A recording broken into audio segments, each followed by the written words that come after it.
Passava un fiorellino nei capelli, un fiorellino rosso come il fuoco, e aveva gli occhi azzurri tanto belli.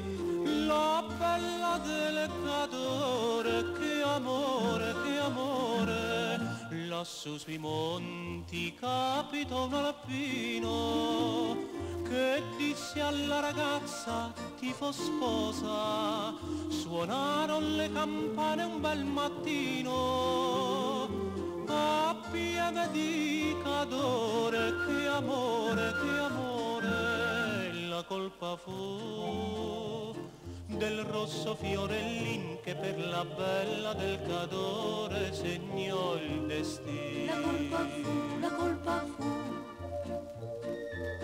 Passaro gli anni e un giorno la bambina al babbo chiese: dove sta la mamma?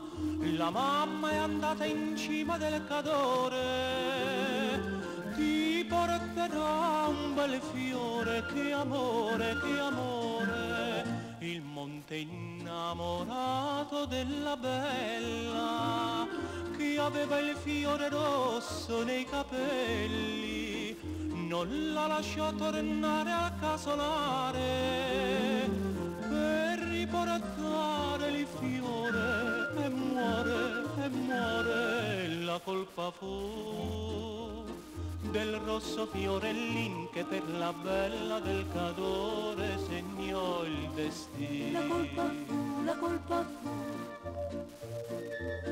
Un fiore rosso porta nei capelli la bimba che s'è fatta signorina, e c'è un alpino che la vuole sposare a piede di Cadore, che amore, che amore. Un velo bianco ed una penna nera si son per sempre uniti a primavera.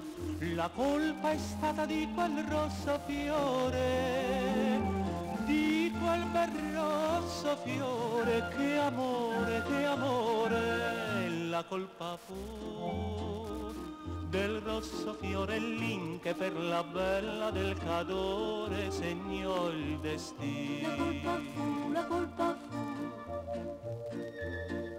La colpa fu del rosso fiorellin che per la bella del Cadore cambiò il destino. La colpa fu, la colpa fu.